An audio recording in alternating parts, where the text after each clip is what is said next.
ladies and gentlemen. It's Ukrainian show on Pod TV. My name is Sasha Star, and our guest today, our man in Kiev, Ivan Kucherenko. Welcome to the show. Hello, Great to Sasha. have you. Nice to And be here. we have analyst from Pod TV, politician, Steve Rao. Welcome to the show, Steve. Thank you, Sasha. Yeah, great to have you both. And um, the first question is to Ivan. Ivan, I'm as much as I'm involved in all the news and I'm following every angle. I'm getting confused that on one side we have a great advancements of Ukrainian drones and not only drones but as well the ballistic missiles of all kinds. And it seems to me that Ukraine is getting closer and closer to a victory. On the other side, I'm listening to sources that they saying that Ukraine has very limited window of opportunity, maybe 2 months, not more than that. That in 2 months Russia will have mobilization and new situation with their drones, and they're getting a lot of help from North Korea and all kinds of other things that would make victory closer to Russia than Ukraine. So these are contradictive. They're kind of illogical, both views, of the first one and the second one. But it's very, very difficult when you're listening to both, how the both could be right. There must be that one is right and one is not so right or actually wrong. Ivan, how you see that situation now? The situation is actually quite different from the different points of view. As you've said, when we see the news about something every day burning in Russia, and we see news like the recent report from the Institute of Study of War, which mentioned that Russia has no advantage on the battlefield, and that their advantage is slowing down, and Ukraine is successfully protecting the territories. And from the other point, Russian government, Putin, especially they believe that they're winning this war, that their forces are advancing, that each day they're getting more and more territories, that their missile attacks in Ukraine destroy Ukrainian infrastructure, military objects, while they're destroying civilian objects mostly.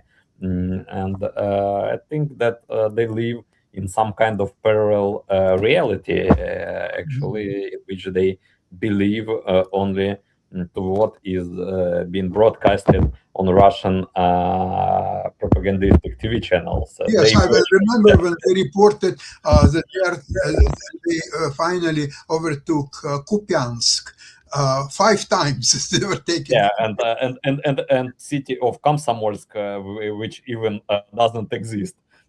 As Putin said, that our troops are he calls it liberating, that our their troops liberated the cities of Komsomolsk, which which doesn't exist. But Ukraine, as most of our audience, I hope, they're living in the reality in which Russia is falling down, and hopefully, meanwhile, Russia will fall apart. And I've brought for today a short video about just 1 week of what is happening in Russia as consequences of the Ukrainian attacks. So we can watch it right now to synchronize our realities. Okay, let's watch it. 30-day operation has repeatedly targeted wild berries, which, at this point, no longer needs an Amazon comparison. Мы даже вывести ничего не успеваем. 7-й склад. The retail giant supplies military equipment to Russian forces. Domestic Flamingo cruise missiles reach the vital Avitek defense plant, while unmanned systems forces neutralize 22 Russian tanks in a single day and wipe out 5 fuel tankers. The maritime campaign extends to the Caspian Sea, hitting a Russian missile boat and cargo ships, while long-range drones struck a Siberian oil refinery 2,000 kilometers away. Precision raids dismantle a Geran drone control relay in occupied Crimea and a UAV warehouse in occupied Luhansk, while crippling a Black Sea gas facility.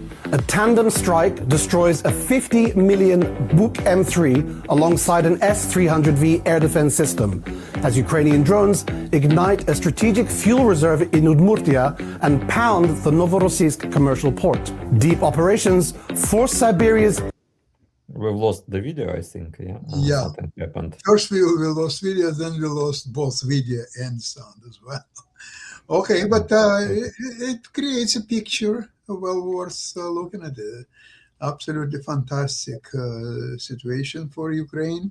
And so now they're preparing, I forgot the name of this, missile that can hit up to 1,000 kilometers and carry about 1 ton of explosives. So it's a major, and it appears that Russia's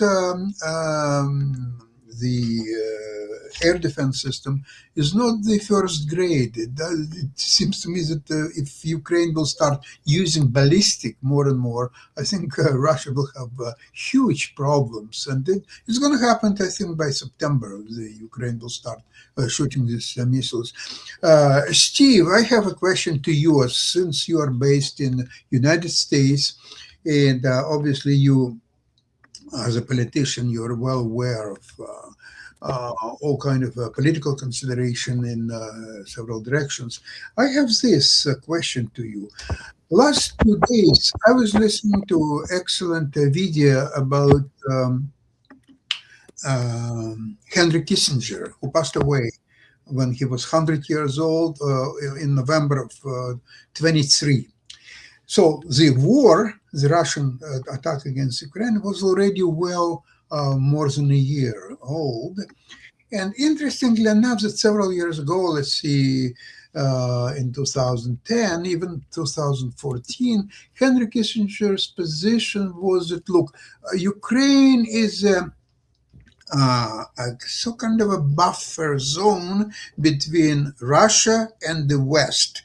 So Ukraine has to be very low-key, neutral, never argue with Russia, and so on and on. That was his view on geopolitical questions at that time. However, by the time of his death in 2023, after watching what's happened, he changed somewhat his position. Now he said that although technically and geographically Ukraine is perhaps a buffer between Russia and the West, but with the heroism of its people, its army, they deserved much better fate than just being a buffer.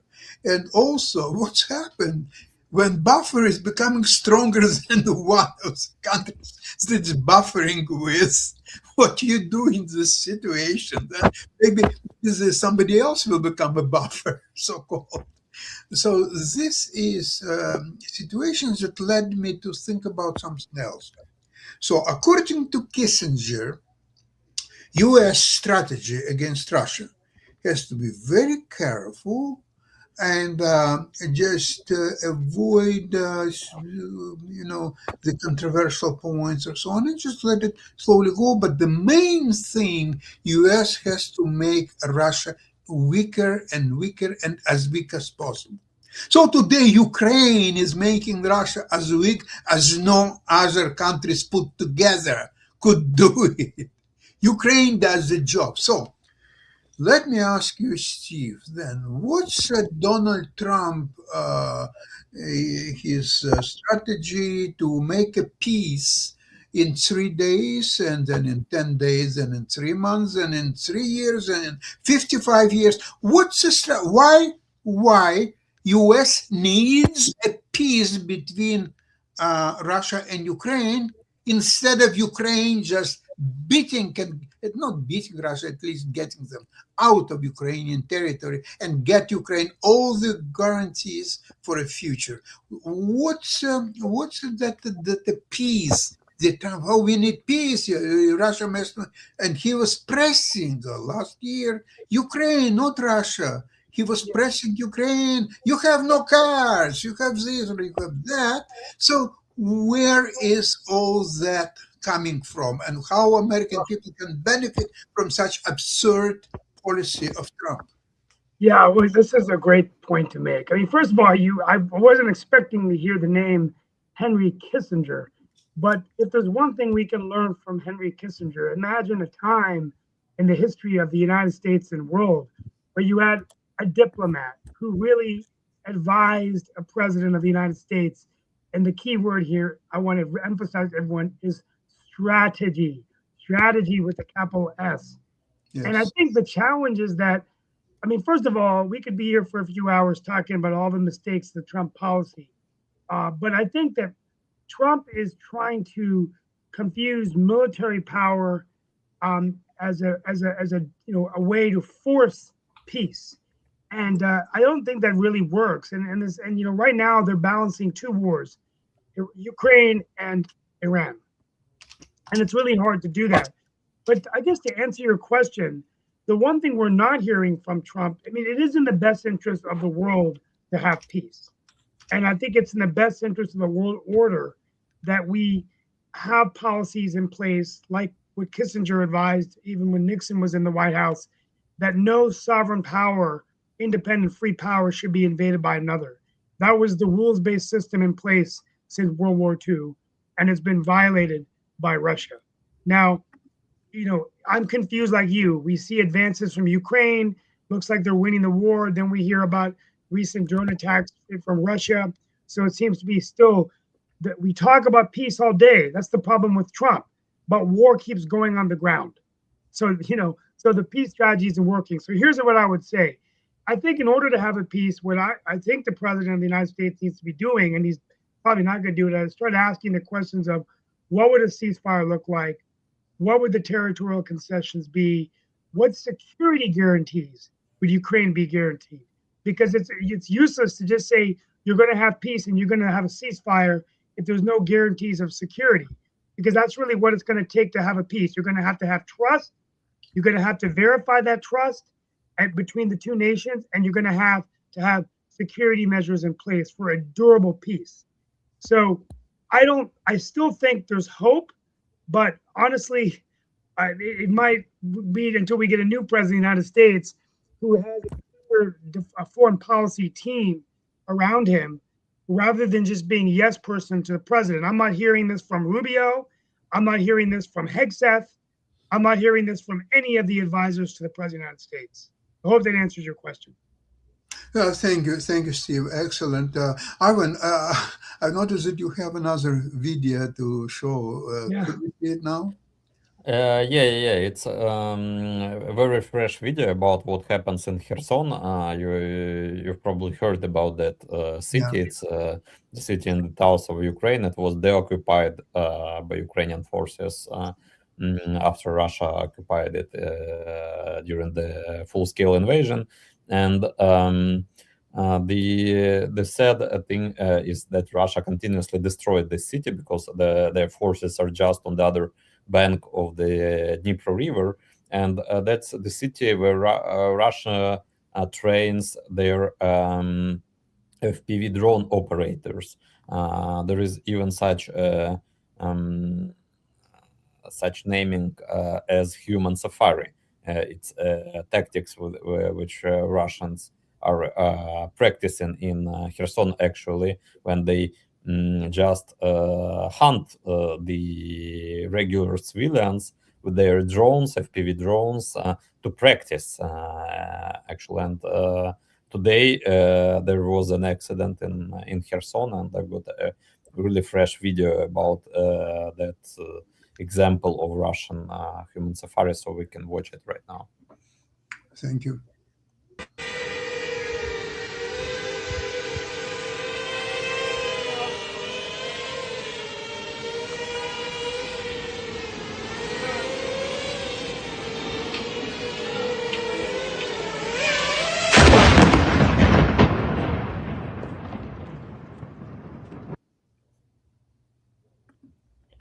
So you've seen it was just a regular guy who was selling some vegetables, fruits and vegetables, and that drone hunted him. Obviously, the drone operator seen who is he's hunting on and who is his target. Hopefully, that guy he's alive.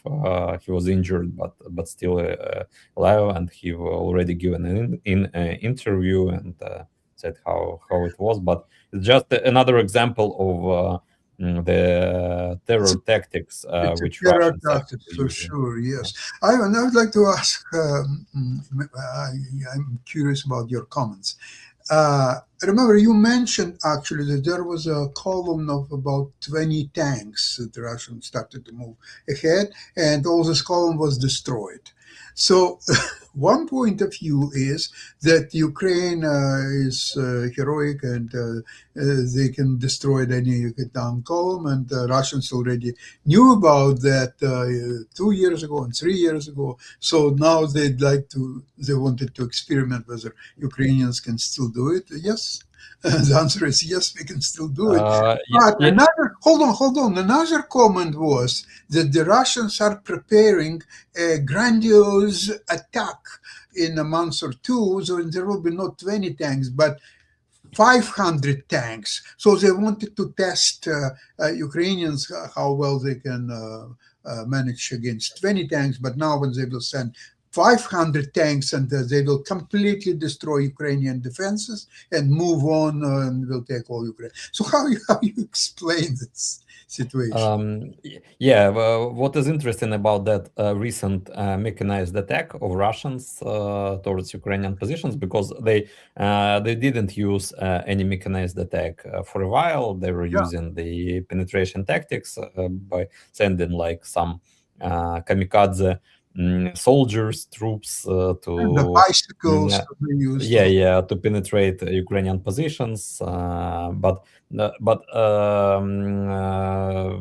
couple days ago they tried to a huge mechanized attack. And what was interesting about it, that those tanks they were they didn't have so-called grilled caged armor against FPV drones. There was minimal of such grilled armor, but they had new technological solution by which Russians developed, the proactive defense systems with which identify a drone flying close to that tank, and then they shot down the drone with a special ammunition.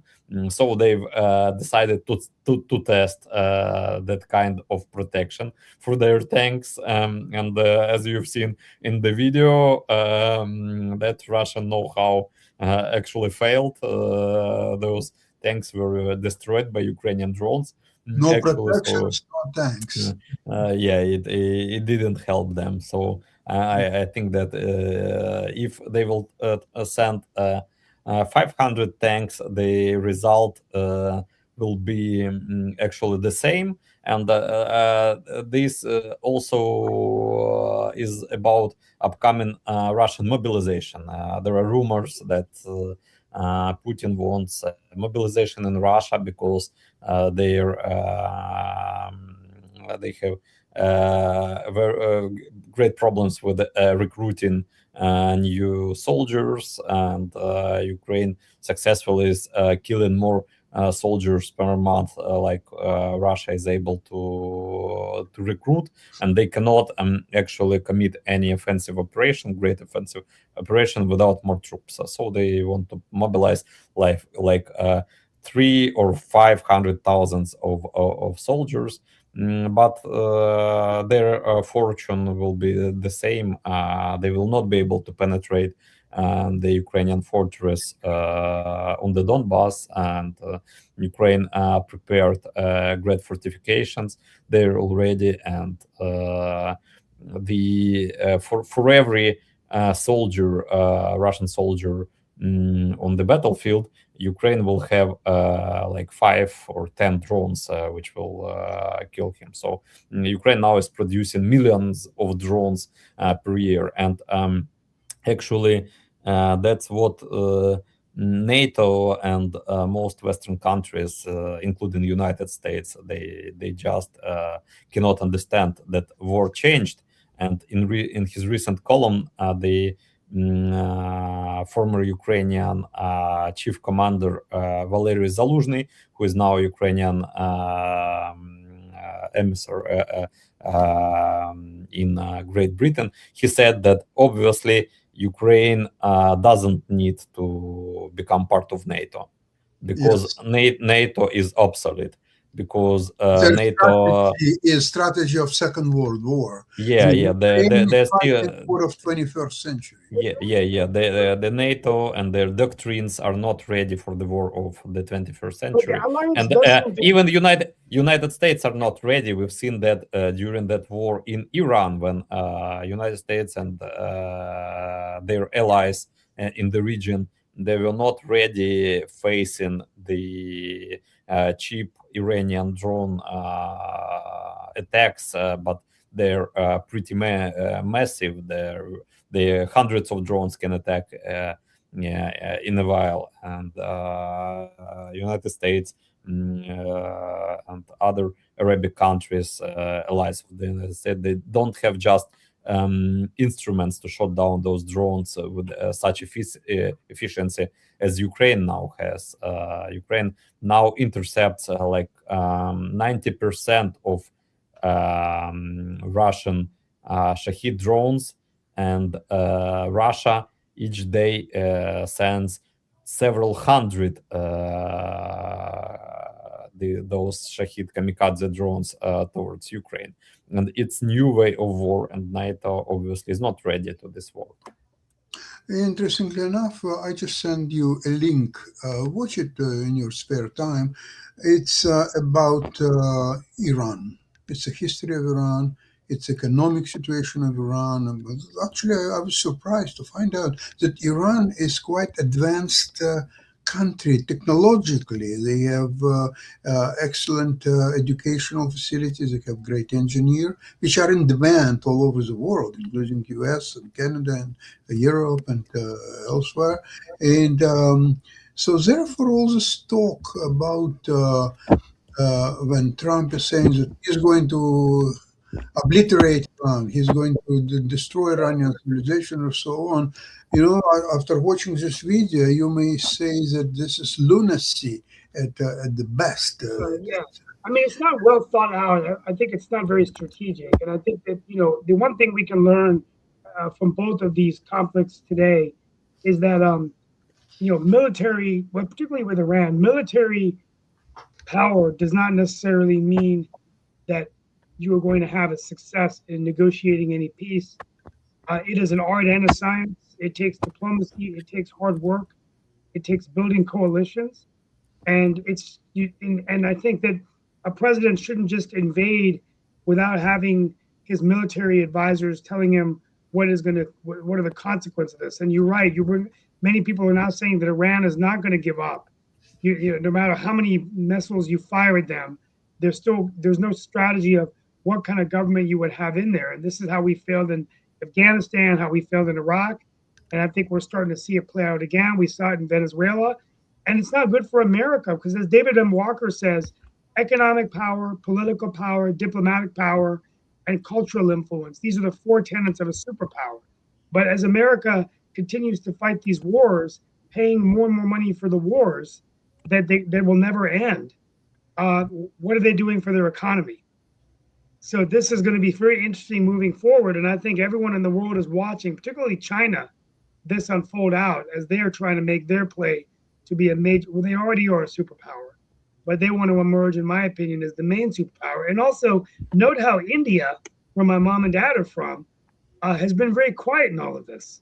So India is kind of playing it, keeping out of it and kind of watching it, needing their energy from Russia, needing their energy from wherever. And very flexible position. yeah, good politicians, right? I mean, but yeah, and Hormuz, the Strait of Hormuz. I mean, we haven't really talked about that today, but that's there was another attack on a ship there, and I think a lot of people are concerned about the disruptions in the supply chain, the economics, and all of this at a macro level affects us economically, energy, oil, inflation across the world. I was listening just before our show. I was listening to news from Israel in Russian language. So Israelis are bitterly complaining about Trump's unpredictability, because they're saying, Trump says that he's going to obliterate Iran, let's go and bomb it. So Israeli the military forces, so they have to prepare their fighters, and they have to put all the bombs underneath the fighters and get ready for it to fly. Next hour and a half later, he says, we have now excellent negotiations. We don't need to bomb. Okay, so they now have to take down all these bombs. And so they're going to relax, have a smoke maybe, or coffee. 2 hours later, I'm going to destroy Iran. There will be nothing left. So they have to again put all the bombs underneath their fights and get ready to fly. Then an hour later, he says, they agree to everything what they're asking, and everything is great. There is no need to fight, or so. So they have to take these bombs out, or so on. So they're getting very frustrated. And they say, what kind of politics is this when you say one thing, and an hour and a half later you say completely opposite things. Then again you say opposite thing, and then another opposite. What kind of respect you can get in international community for doing this? This is kind of this is off the topic of today, and then we're going to close out here in a minute. But I think, in my opinion, that all of this is a political strategy by Trump, that he's trying to get all the attention on himself. Never in my entire life growing up as an American have I seen a president of the United States on the TV so much, doing crazy things, saying crazy things. And what does that do? It gets all of the focus on Trump. So the Democrats, instead of focusing on the issues of how to have a better foreign policy, how to get the economy going, how to put money in working people's hands, addressing the displacement of jobs from AI, everyone's just about Trump. Trump. And so every minute he's on that television saying crazy things, he is hurting the Democrats. And it's work. I think he knows what he's doing. I really think that everything is planned. I don't think he's stupid. I think he knows what he's doing, and they're playing I call it the reality presidency. He was a media mogul with The Apprentice and everything, and I think that's exactly what he's doing. He's deflecting all of the attention on himself. So that's a conversation for another time. Exactly.